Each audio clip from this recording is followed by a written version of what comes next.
Hello, I'm Judy Stiles, General Manager of KGCS TV. This year marks the 30th anniversary of television at Missouri Southern State University. Throughout the years, we've had a wide variety of programmings, and the key to our success has been providing opportunities for students as we serve the campus and the community. I invite you to stay tuned as we feature one of our programs from the archives on KGCS Rewind. The following program is produced by Missouri Southern Television.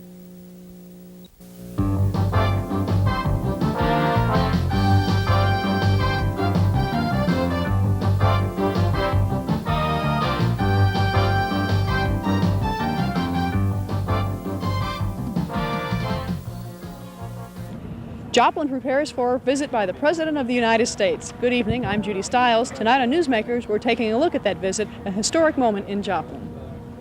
The official word that the President planned to visit Joplin came at a news conference early in the week. A representative from the Bush Quail Campaign Organization, Jennifer McClure, made the announcement. It is going to be a public rally here on the campus, and everyone is invited.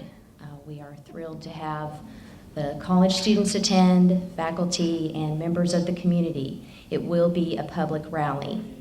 Let me give you a few of the times and details. It will be Friday, September the 11th at 7:15 a.m. Doors will open. We'll have refreshments available for folks who come in early. The location will be outside here, the Oval.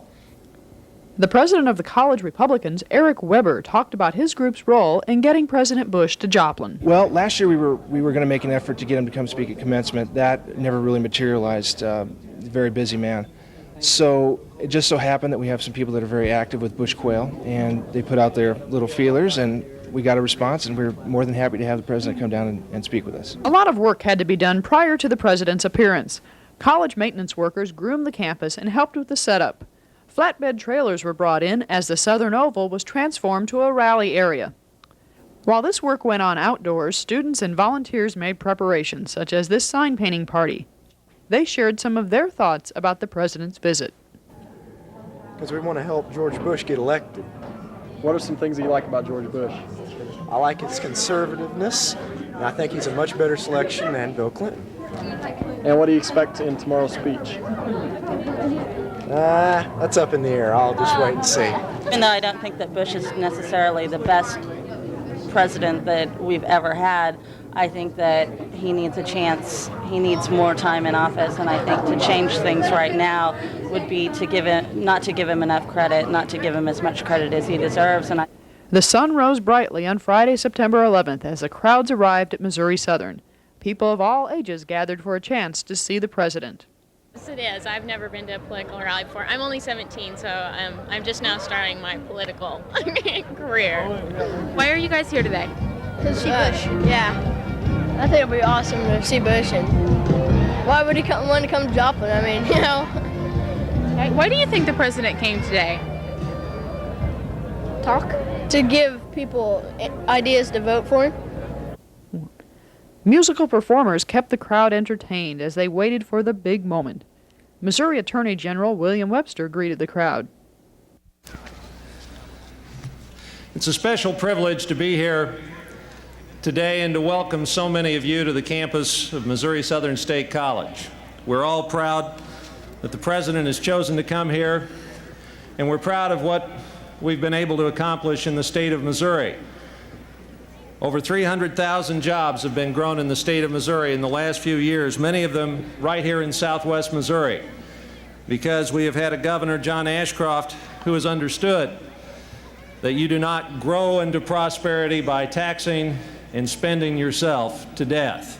We have had a governor who has understood that government has to be efficient and effective, flexible and responsive, that you do not measure success by how much you spend, but rather by results. And there's probably no better example of that than Missouri Southern State College. This campus has been recognized as one of the most cost-effective educations in the United States of America. We get more for the dollar right here than virtually any other educational experience in the country, and you do not sacrifice on the quality of education, whether it's the national championship Lady Lions or the Fine Arts program or the placement success that we've had in our various programs here.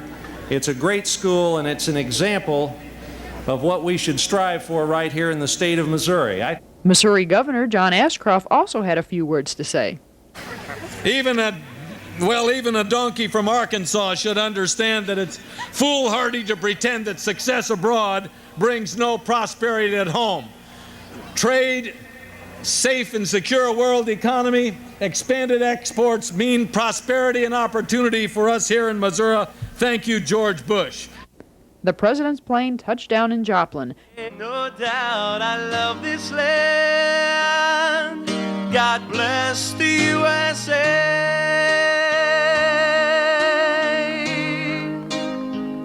He's getting closer.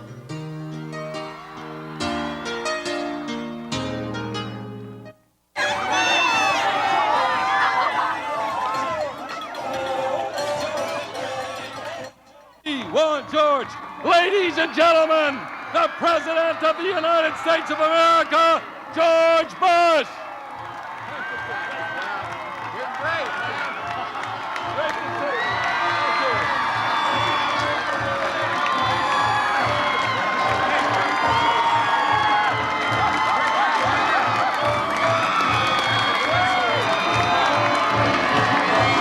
Thank you all very much. What a welcome. What a wonderful welcome. Very, very nice. Thank you so much. Thank you very much. Very welcome.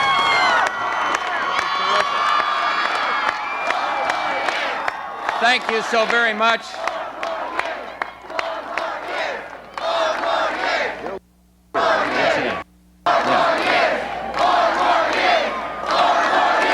Thank you all so much. What a welcome. What a great welcome to Southwest Missouri. Thank you all.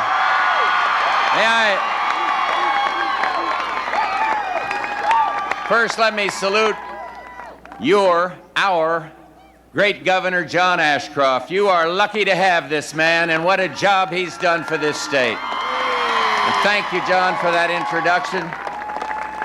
And may I salute another great citizen of Missouri who's working in Washington. If we had more like him, we wouldn't have to clean house. I'm talking about Kit Bond. Send him back. He's doing a superb job there. And of course, another one, your own Mel Hancock, with whom I work on so many issues. Delighted he's here. And then our next governor, the Attorney General now. You know who I'm talking about, Bill Webster, GOP candidate for governor. And may I salute Mayor Johnson and our host, Dr. Leon, and I spend my days in the Oval Office in Washington. And let me just say it's great to be in the Oval at Missouri Southern State. And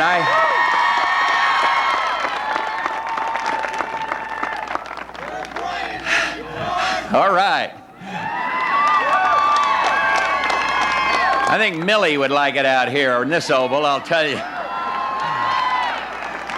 4 years ago, when I spoke on this campus, our country, our cities, our towns were marked by thumbtacks on a war map inside the Kremlin walls. And today, I stand before you and say something that no president has ever been able to say before. The Cold War is over. Freedom finished first.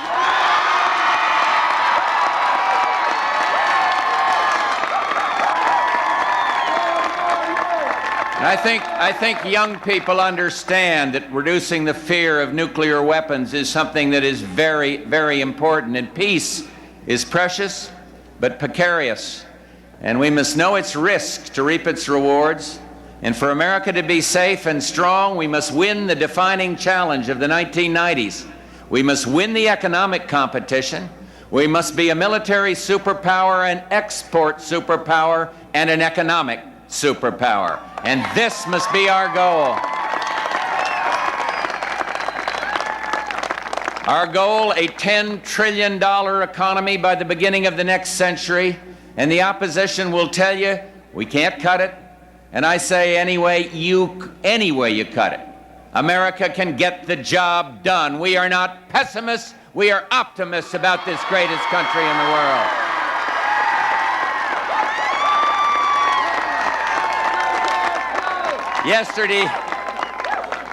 Yesterday I released my agenda for American renewal, and this is my agenda for action.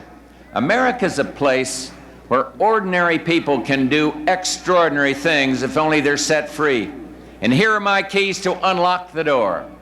The first unlocks foreign markets. It's called challenging the world. And I want to complete the global trade negotiations and get congressional approval of the North American Free Trade Agreement.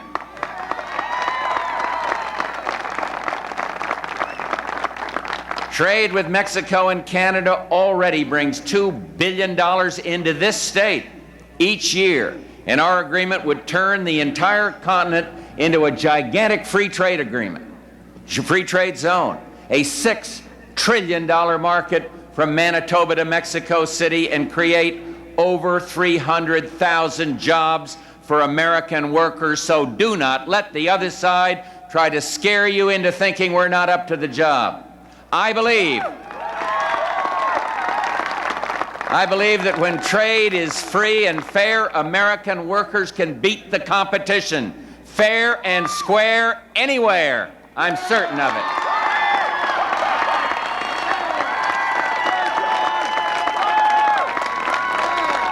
And when it comes to exports, I say this continent's not big enough alone for the American worker. I want a free trade agreement with Chile, Poland, and with Hungary, and we will have these agreements, and we will lead the world to a new era of commerce, and we will do it by the end of my second term, the end of the next 4 years.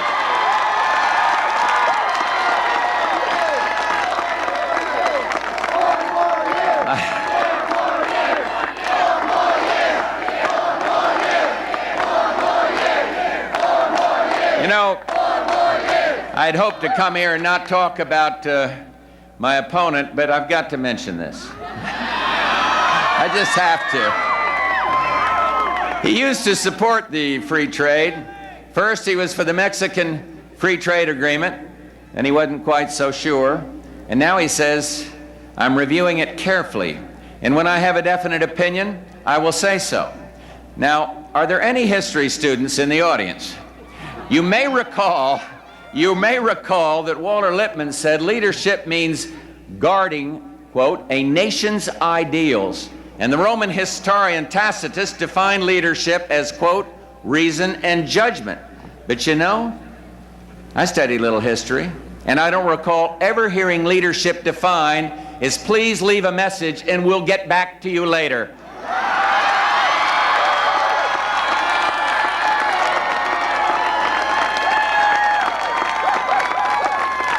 It doesn't work that way in the real world.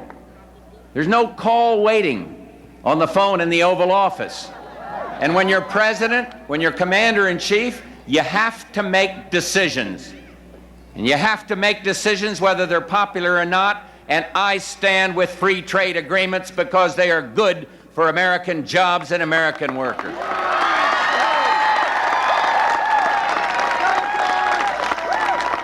The second key is preparing our children. Developed economies demand developing minds. Our schools must prepare our kids to compete on a world scale. We must raise standards, we must demand accountability, and we must give parents the right to choose their kids' schools.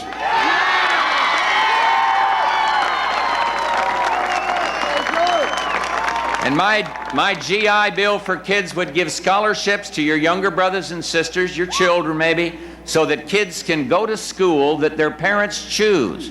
And now both Clinton and I, Governor Clinton and I, want to change the schools. He wants to change them a little. I want to change them a lot. My opponent says he's for a variety of school choice. His variety, public, public, public. And I disagree. Whether it's a public school, a private school, or a religious school, I believe parents, not government, should choose their children's schools.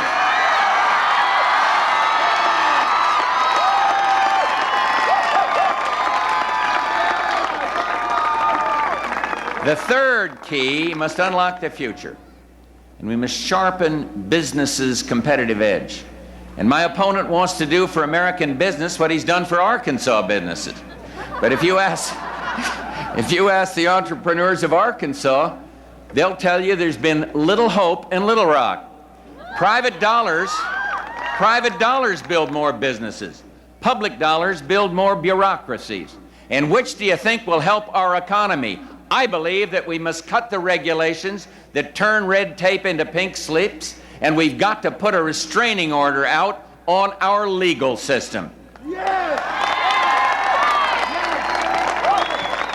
This country is suing itself silly, but the cost to our competitiveness is no laughing matter. Just yesterday on the Senate floor, we had a chance to change our product liability system and put an end to these crazy lawsuits that are costing America jobs.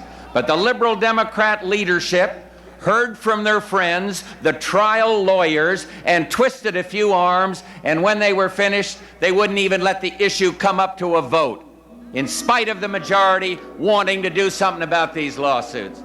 Now, ask yourself, which candidate for president will fight against the special interests, the trial lawyers? And when it comes to taking on the trial lawyers, my opponents over in the other corner, sponging their brow, I want to step into the ring for another round and strike a blow against frivolous lawsuits.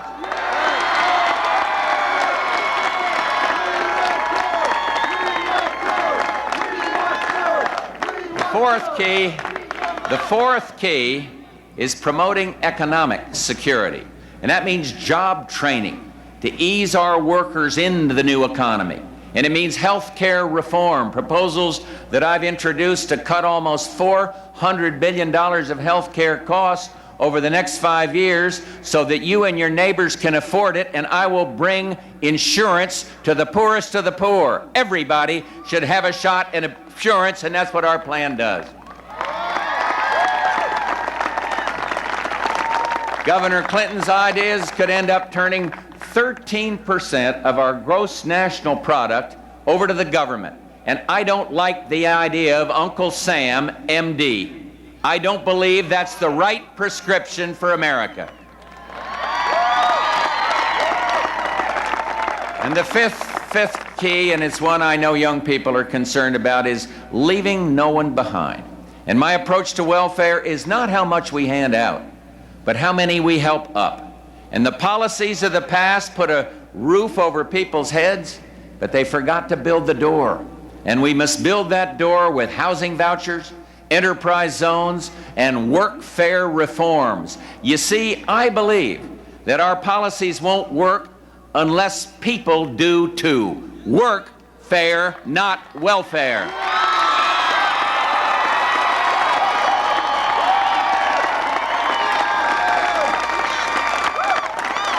And the final key is what I call right-sizing government. Today, the federal government spends almost a quarter of every dollar of the nation's income. Apparently, my opponent thinks we're getting off cheap. He's proposed already $150 billion in new taxes and at least $220 billion in brand new spending. And that's batteries and spare parts not included. He's promising a rainbow. But first, you got to hand over the pot of gold. Recently, the people of Missouri voted down a tax increase and sent a message that should echo from coast to coast.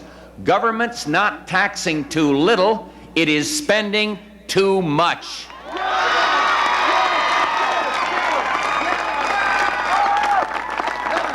So send that same Missouri message to Washington when you vote this November. The agenda that I published yesterday contains specific proposals to cut the fat, caps on the growth in mandatory spending, a freeze on domestic spending, a balanced budget amendment, a line item veto.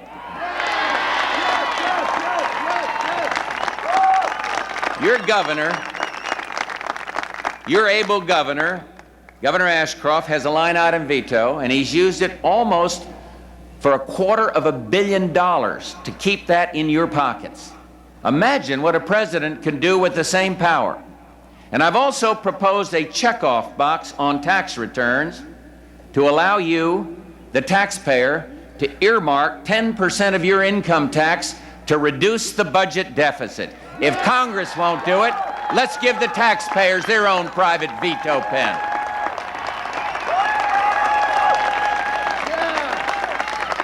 I am committed in this campaign to providing serious answers to the questions Americans are asking about our future, and I've diagnosed the problems and offered serious solutions, not all of which are popular, and I'm asking for a mandate to put my solutions into action and get this country moving.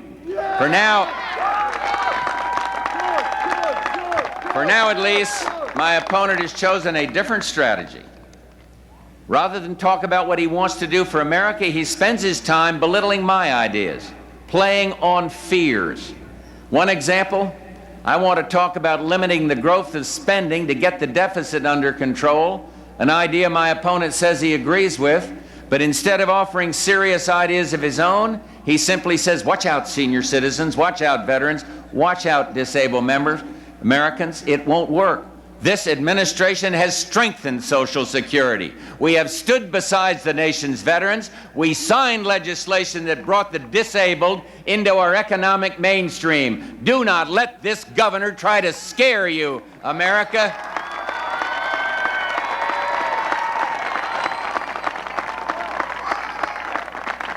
Governor Clinton's running a Freddy Krueger candidacy. He's more interested in playing on people's fears than in dealing with this country's real problems. And I don't want to scare the American people. I want to deal with our real problems. I want to get America moving forward. I am confident that I will win this election because I know America doesn't scare easily. We know the future holds its challenges, but we're not cowards, we're not quitters. Let me tell you a little story about a fellow born not far from here, in Commerce. Maybe you know him. Mickey Mantle played in the minors right here in Joplin before he went up to the Yankees. And his dad was a coal miner, Mutt Mantle. And he worked all his life in the mine so that Mickey wouldn't have to. And then one day, Mutt got a long-distance call from his son. And the Yankees were sending Mantle back to Joplin.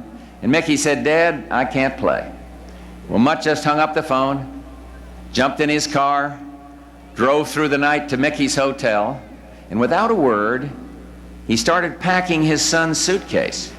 And Mickey said, what are you doing? And his dad replies, you can work the mines with me. You can come back and work in the mines with me. I didn't think I raised a quitter. And that night, Mutt Mantle drove home all alone. America is like Mickey Mantle. In face of tough challenges, we never quit.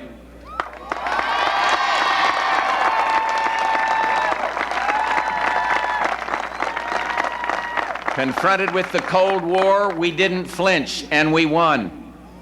Confronted with the new economic competition, I say this: America will never retreat. We will always compete, and we will win. I need your help. The next 53 days are going to be difficult. I've never seen a political year like this in my life. And I promise you to continue to advance real issues, and I ask for your support because our ideas are right for America. And my opponent says we're in a nation in decline, and I say America is always on the rise if we but make the right choices. So for our great country, for America, it's time to step up to the plate and hit it out of the ballpark. Thank you. God bless each and every one of you. And may God bless the United States of America. Thank you very, very much. Thank you. After the speech, President Bush shook hands with some members of the audience. As he left campus, he passed by one of our Missouri Southern television cameramen, Eric Smith. Hi, how are you? Good to see you. Glad to see you all. Thanks. You get it? All right.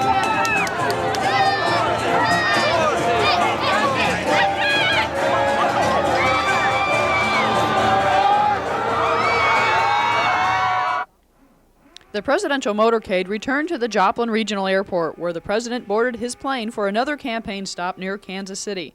The cleanup began back on campus as people reacted to the presidential visit. A news crew from St. Louis traveled to Joplin with hopes of news about the F-15 fighter plane sales. But reporter Rocky Madden says their plans changed. This morning at 7, the White House canceled the second stop here in Joplin so that he could make room to go to St. Louis and do the F-15 down there. So in effect, we've come all the way down here, and he's going to do it back in St. Louis, and we'll have crews up there handling that part of the story. We're now doing it from the angle to see what we could get, and we, photographer and I were in line with the people as they were shaking hands and tried to get a quick soundbite with the president. And basically, his quote was, "Stay tuned, stay tuned." So we came, 5 hours, spent lots of money on satellites, and we got that from the president, but that's how it works. Not everyone was pleased with how things went with the presidential visit. Paul Hood of the Young Democrats commented on how protesters were treated. Anybody who was an anti-Bush person at the door, I didn't come in, I got lucky. A whole group of people though with anti-Bush signs, any kind of something that went against the Republican platform, like pro-choice, anything like that. People were identified as protesters. They were corralled off to a separate area some distance from here and told that if they left that area and didn't immediately leave the campus, they would be arrested. I'm just appalled by this. This is George Bush's style of free expression. I couldn't believe it. The Bush Quail Committee has some work to do between now and November, according to Jennifer McClure. And that ultimately, in this state, in Missouri, the thing that will have it in the winners column on that night, in a volatile election year such as this is grassroots mobilization. Because when you really turn people out, studies show that it's a Republican vote. So that's pretty much, I think, what we see in terms of our most important activities, is whether it's with a big event like this or whether it's just with our grassroots leadership coordinators meetings or what have you. It's getting our leadership locked in and on board and day to day, pounding the pavement, getting the work out, doing these grassroots activities. As we close, here are some more sights and sounds from the visit of President George Bush to Joplin. This is Judy Stiles for Newsmakers. At least stand up next to you and defend us still today. 'Cause there ain't no doubt I love this land. God bless the USA.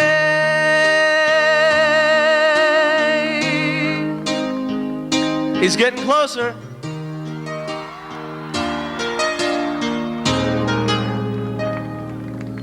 From the lakes of Minnesota to the hills of Tennessee, across the plains of Texas, from sea to shining sea, then throw it down to Houston and New York to LA. There's pride in every American heart, and it's time to stand and say that I'm proud to be an American, where at least I know I'm free. And I won't forget the men who died and gave that right to me. And I'll gladly stand up next to you and defend us still today. 'Cause there ain't no doubt I love this land. God bless